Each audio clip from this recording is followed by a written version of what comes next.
everyone, welcome to my easel. Today's painting is going to be a fun exercise in creating depth. Now depth is something that's usually hard to master because it comes from a combination of different things. In this lesson we'll be using color, value, perspective, and focus to create an impression of what's near to the viewer and what's further away.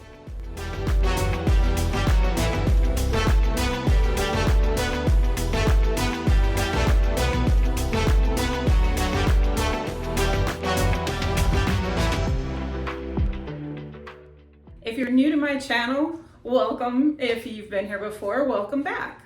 I'm Tiffany Williams, a longtime artist and instructor focusing on soft pastel and resin. I'm proud to be an associate member of the Pastel Society of America, the Chicago Pastel Painters, and I'm the marketing chair for the Antioch Fine Arts Foundation. If you're on a journey to improve your art, discover new techniques, and see products in action, you're in the right place. I love to share my process, take a look at all different kinds of products, and help artists like you grow in your confidence and skills. My Patreon channel has exclusive content as well as longer form videos, so if you want to dive deeper, be sure to check it out.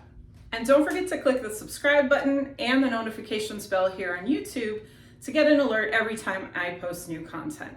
Now, let's get dusty. Here's a look at the reference photo that I'm using for today's painting. I did a little bit of photoshopping on this just to bring out some of the colors a little bit more and sharpen up the contrast. But as you can see, this has a lot of elements that create depth in it. So probably the most noticeable at the forefront are the red flowers that are blurry because they're really close to the camera. And then in the middle distance, we have that bright green swath of meadow or field cutting through. And then right behind it, we still have more grass, but it's much darker because it's in shadow from the trees that are right there. And then behind that, going back all the way into the distance, we have mountains or hills. But as you can see, they get lighter and less, the value gets lighter and they become less vibrant in terms of color. The color saturation decreases. So there's a lot of elements within this photo that I think are going to be really fun to capture in today's painting. So today I am working on UArt 500 sanded paper, and of course this is vertical. I'm doing about a 9x11, give or take. All right, and then here is my palette. As you can see, I have a nice mix of greens there. I've got quite a bit of the warmer greens and some cooler greens, some yellows into the gold, some blues, more desaturated, cooler blues for the mountains, and then of course gotta have the beautiful reds for the flowers. Most of these are probably Jack Richardson and Terry Ludwig pastels. I think there are a couple of other brands in there, but those are the ones that I mostly use for this tutorial. All right, so I'm going to start off with this warm medium green. I'm just going to put that in here.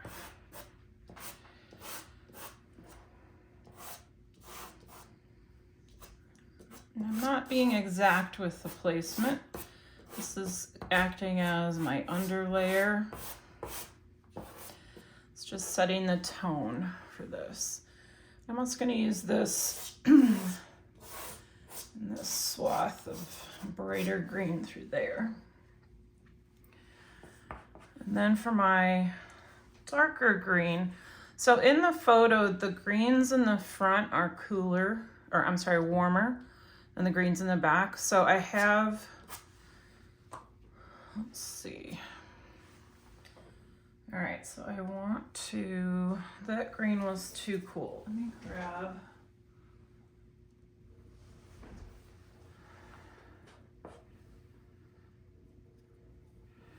Okay, this is better.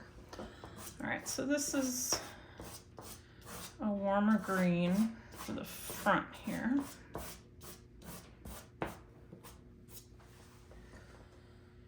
And then I'm going to use this cooler green for the grass behind it and the tree line.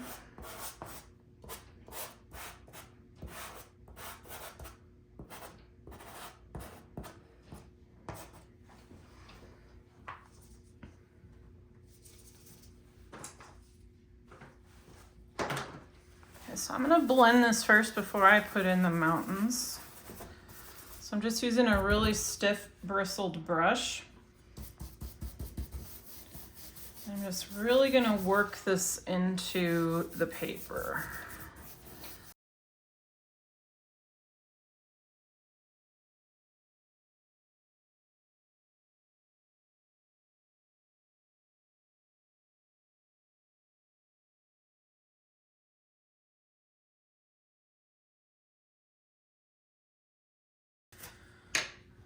All right, okay, so now I'm gonna go in with my blues.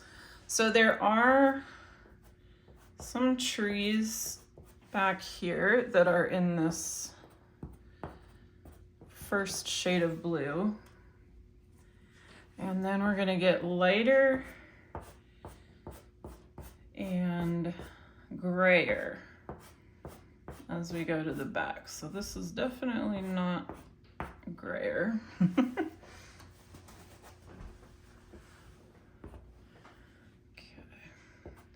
So we really just want to start to desaturate our blues here.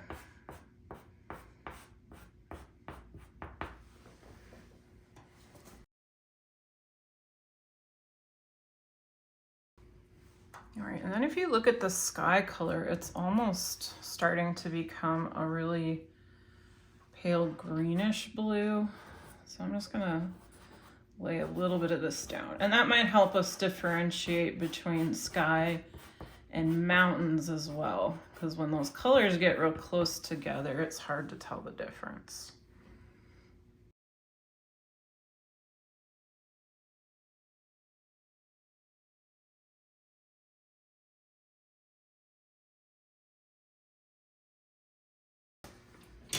All right, and now I'm gonna just dab in some red, and I'm gonna go with a pretty dark red. This is much darker than what these flowers are going to be, and it's a little bit pinker. But I like to start with a darker tone. I'm gonna try and kind of vary the positioning of these a little more.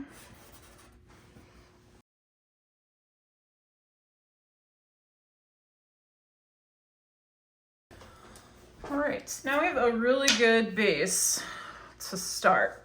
So this is acting as my underpainting. Sometimes I'll do underpaintings in contrasting colors. This time I decided to go with more of the colors of the actual painting, the local colors. So this darker section here, and I'm just keeping my stroke really light, and you can see all the pastel fallout. This is a blue earth. Again, this is pretty soft for this initial layer, so I'm trying to keep my pressure as light as I can. I'm just going to pull a little bit of that in down here as well. Not a lot, but there are some darker areas. So this green is a little bit lighter than what I used in the back of this green area.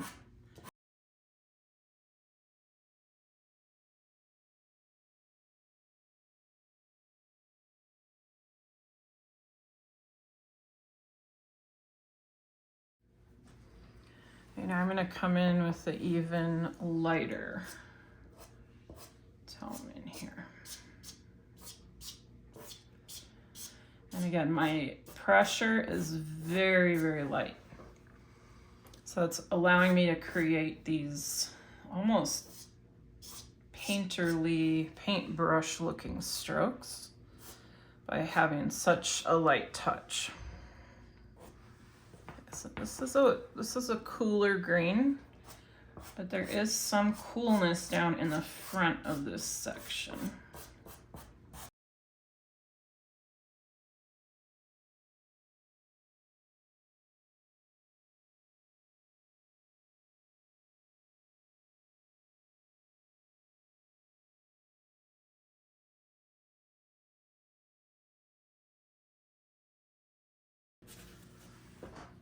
So now as we move further back into our painting, the landscape, the ground starts to get a little more horizontal in movement. The closer we come, it starts to get more vertical. So I'm gonna add just a smidge of gold in here, just trying to warm it up a little bit more.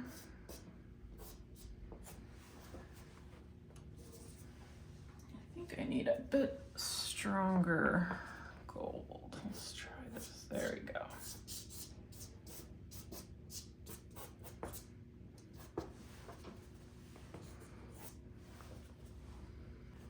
And then we hit our really dark, cool grass line back here.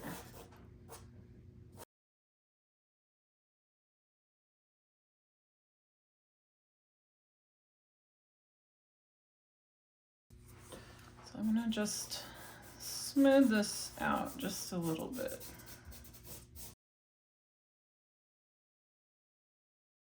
And overlaying it with just the faintest of lighter, cool green back in there.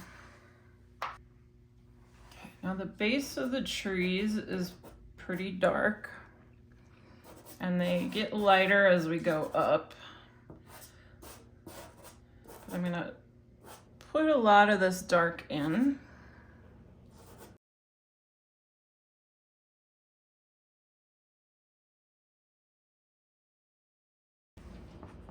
All right, so we have some really nice greens in the tops of our trees. Just gonna pull some of that in here.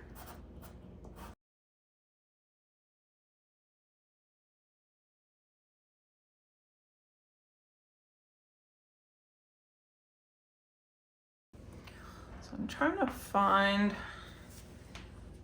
a cool green. It's gonna let me just kiss the tops of some of these trees back in here.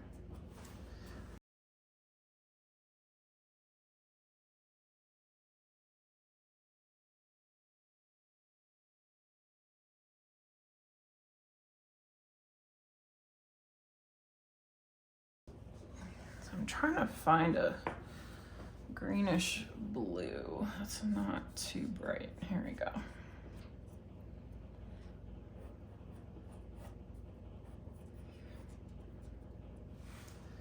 All right, and then we do have some of these trunks over here are kind of getting that light too.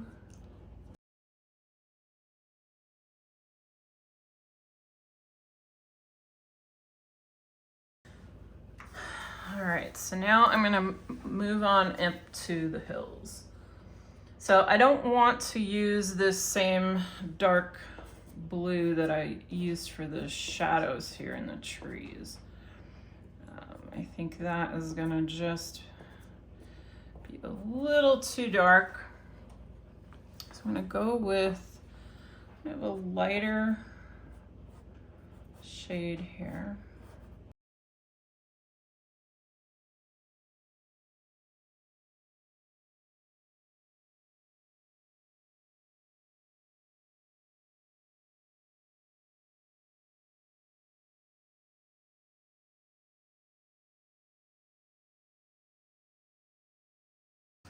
And I will be coming back in and reinforcing the tree line.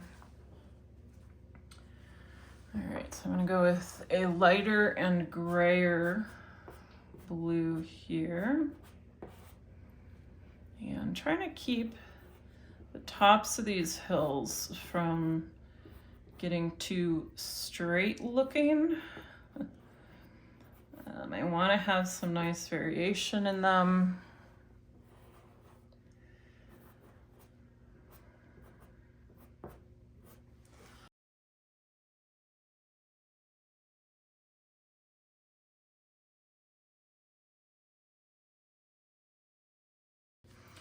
Now these mountains in the background do have trees on them, but it's not really worth the time to try and draw all that in.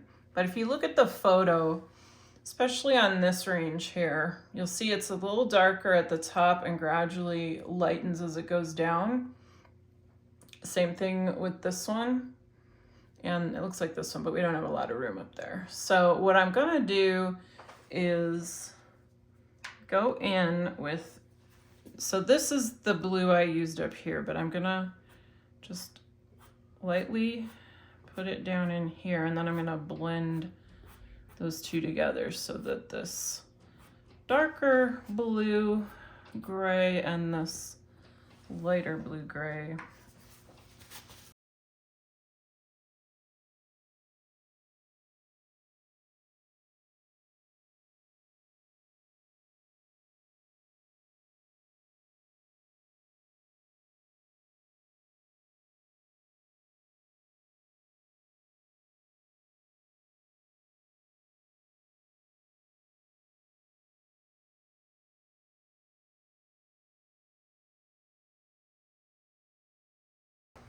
Okay, so this same orange, I'm gonna very, very lightly just kind of bring it into the more front area of this brighter swath of grass.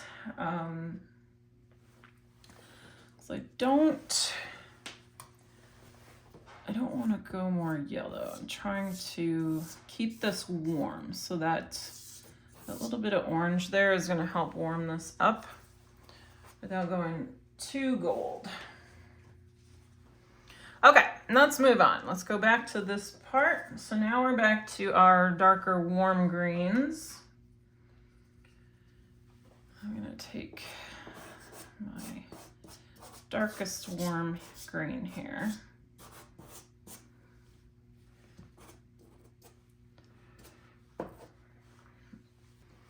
Now this area is all blurry. This is all out of focus in here. So we don't really have to worry so much about capturing individual grasses and leaves, but more capturing the areas of light and dark.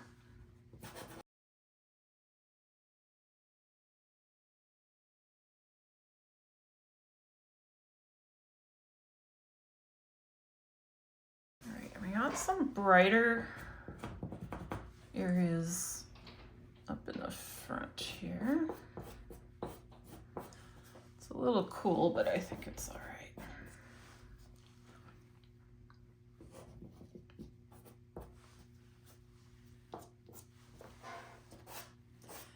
All right, so I'm just gonna come in with some vertical strokes just to get some directionality going through here.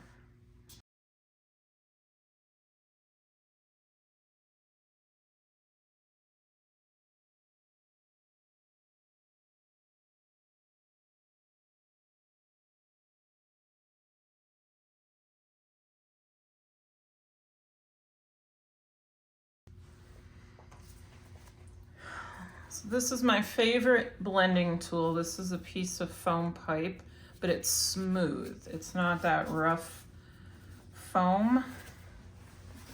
So I kind of pinch it, and then I use this little end to do my blurring. So I don't really blur like go crazy with it. I just softly drag it in the direction that I'm trying to kind of imply that everything down here is going, which is up and down. And you can even use it to create new lines with the color that gets onto it. So for example, right here, if I wanted to create a vertical line, you can just pull it through. And you see it's gonna just give you that nice up and down movement that we need here.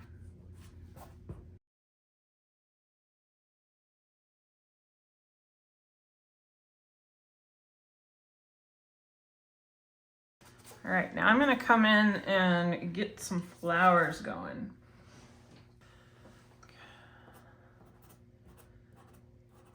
So again, keeping in mind that my sun is coming this way, I wanna keep these shadows on the right side of my flowers.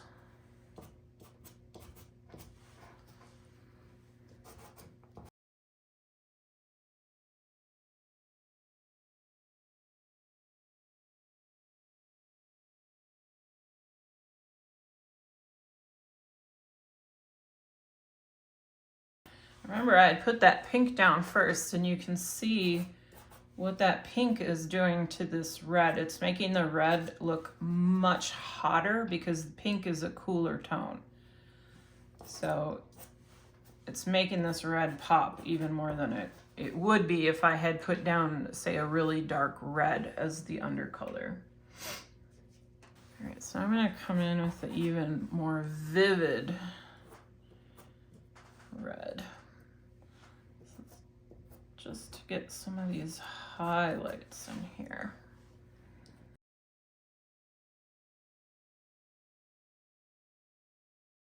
I'm gonna go back in with my blending tool. Now I use this side for all the green. I'm gonna flip it around and use this side for these reds.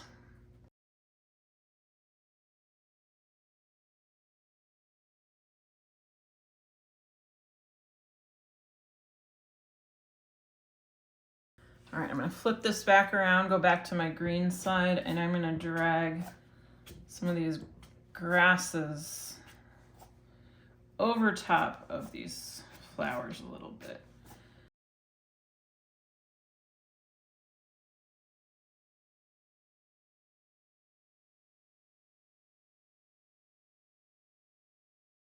I do want to bring in a little bit brighter. All right, so this is a Diane Townsend fluorescent. I am just gonna put the tiniest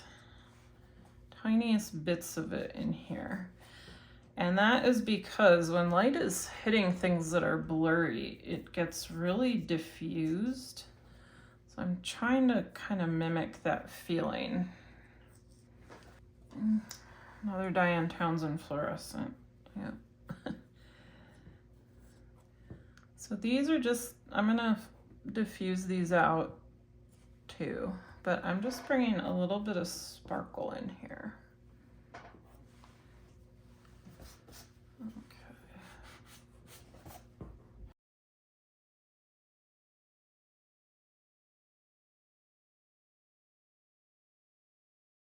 All right, now I think we are just about done.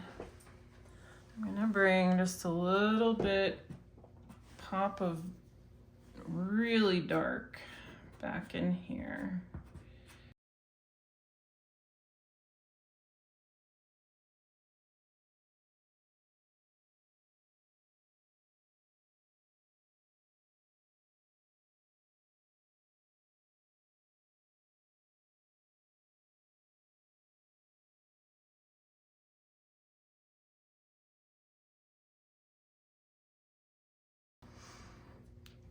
All right, now this is just the detailing part. So now I'm taking this gold and yellow. These are gonna be kind of the tops of those, looks like wheat.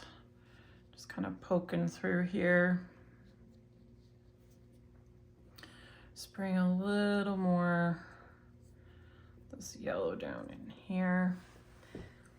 And then I'm also going to take my darker red, and even though I don't see them in the photo, I'm gonna put some smaller pops of red in here, just to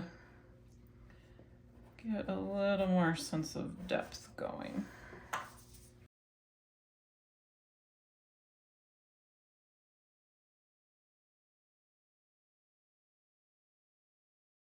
All right, I'm gonna call this one done.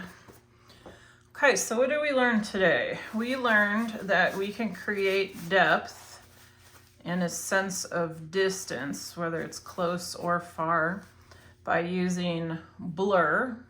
So we're pulling these flowers towards us by blurring them, but at the same time, we're pushing these hills back by blurring them. We're also using color to create the sense of depth. So the closer we are to the viewer or to the camera, we're warmer. Our colors are warmer. So I guess it's temperature, not necessarily color. But we're using temperature to create this sense of depth. So warmer colors towards the front here. And then we've got the cooler colors as we recede into the distance. And we're also using value to create depth. We've got lighter values way in the back, and as we come closer, our values get deeper and deeper. And where we have the sun hitting, that's where we'll have exceptions to these rules, is that direct sunlight is going to usually make things warmer, and shadowed areas are going to be cooler.